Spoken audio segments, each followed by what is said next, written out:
వచ్చిన తర్వాత ఆ భక్తి అనేది తప్పదు.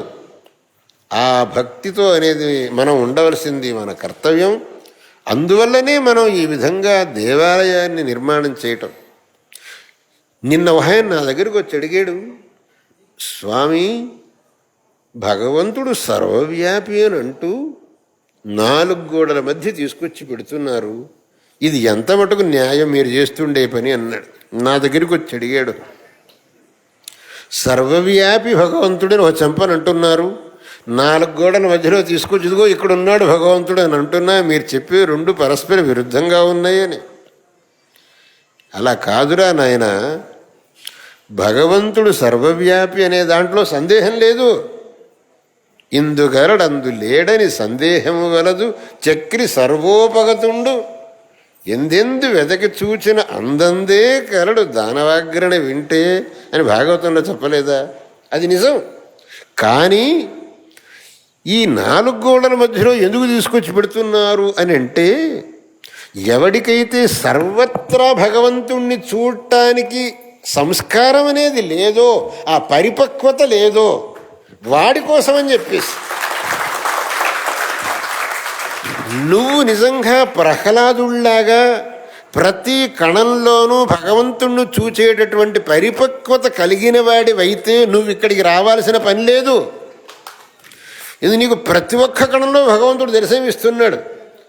కానీ అందరూ ప్రహ్లాదుల్లాగా ఉండరు కదా నాయన.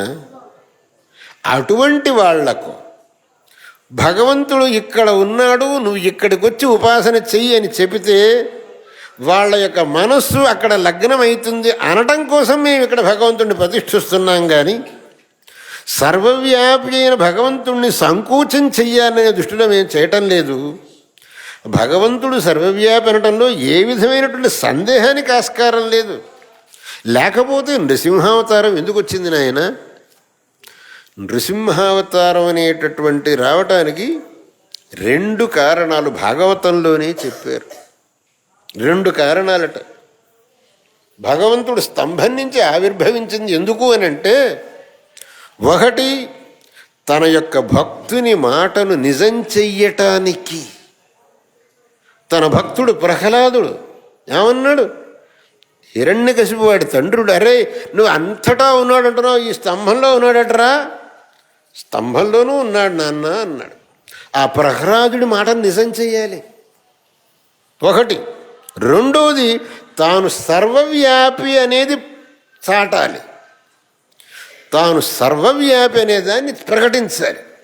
ఈ 2 కారణాలను పుచ్చుకొని భగవంతుడు స్తంభం నుంచి ఆవిర్భవించాడు అని భాగవతం చెబుతున్నది.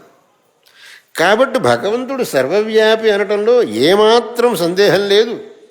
సర్వత్రా భగవంతుడు ఉన్నాడు. కానీ సర్వత్ర భగవంతుడిని చూసేంత పరిపక్వత మనకు రాలేదు. అది రావాలి. ఎప్పటికొస్తుందో తెలియదు.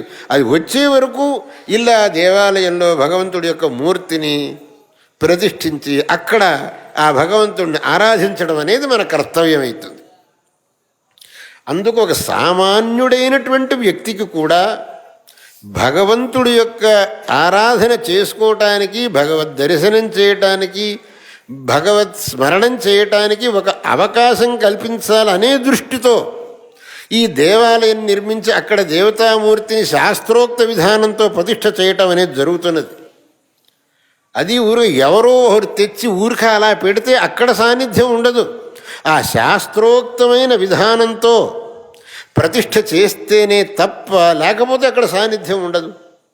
అందుకు ఆ శాస్త్రంలో చెప్పినటువంటి రీతిలో ఆ భగవంతుడి యొక్క మూర్తిని అక్కడ ప్రతిష్ఠించి, మీరందరూ ఇక్కడికి వచ్చి భగవంతుడిని ఆరాధించకుండా అయ్యా మేము జనానికి చెబుతున్నాం. కానీ దానివల్ల భగవంతుడి యొక్క సర్వవ్యాపిత్వానికి భంగమేం రాదురా నాయన నేను జవాబు చెప్పాను.